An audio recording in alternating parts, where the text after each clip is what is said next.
Porsche is rolling out the Goldilocks of the Macan Electric lineup, the 2026 Macan GTS Electric.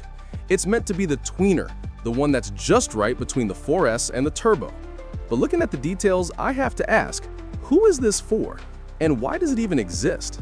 The order books are open, and the opening price is $105,350. Let's pause on that. $105,000. The article itself points out, almost as an afterthought, that this is just $2,300 shy of the 2025 Macan Turbo Electric's base price. This isn't a tweener, this isn't Goldilocks, this is a cynical marketing exercise to fill a price gap that Porsche themselves created. For a $2,300 difference, what kind of buyer, already spending six figures, wouldn't just stretch for the top-of-the-line turbo model? The existence of this GTS at this price point makes no logical sense. It's a value proposition that offers no value. But let's look at the performance they're using to justify this price. Porsche is very excited to announce 563 horsepower and 704 pound-feet of torque. But read the fine print. The article itself points out, almost as an afterthought, that this is just $2,300 shy of the 2025 Macan Turbo Electric's base price. This isn't a tweener, this isn't Goldilocks, this is a cynical marketing exercise to fill a price gap that Porsche themselves created. For a $2,300 difference, what kind of buyer, already spending six figures, wouldn't just stretch for the top-of-the-line turbo model? The existence of this GTS at this price point makes no logical sense. It's a value proposition that offers no value. And what does that 509 horsepower, or even the headline-grabbing 563, get you? A 0 to 60 time of 3.6 seconds. Now, 3.6 seconds is objectively quick, but in the world of electric vehicles, it's dangerously close to adequate, especially for $105,000.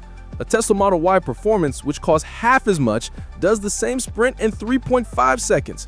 A Model X Plaid for similar money does it in 2.5 seconds.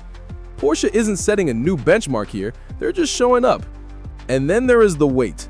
The article quotes a 2.5-ton, or 5,350 pound, estimated curb weight.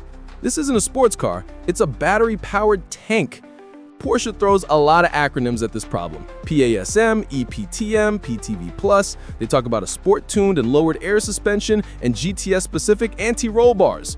All this technology, all this engineering is just a desperate attempt to fight physics. It's a brute force solution to mask the fact that you were piloting an incredibly heavy machine. And here is the most telling detail. On this 2.5-ton, $105,000 GTS model, rear axle steering is still an option. A feature that would be genuinely useful, almost necessary, for making a vehicle this heavy and long feel agile, is held back as an upsell. This is the classic Porsche playbook, and it feels dated and greedy in the modern EV market. The strategy itself feels late.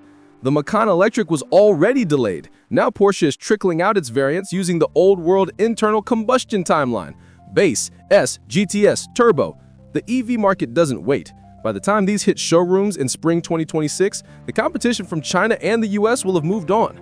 A track endurance mode is a neat party trick, but how many owners of a 5,350-pound SUV are actually doing extended track lapping? It's a feature for a press release, not for an owner. The 2026 Macan GTS Electric is a car that answers a question nobody asked.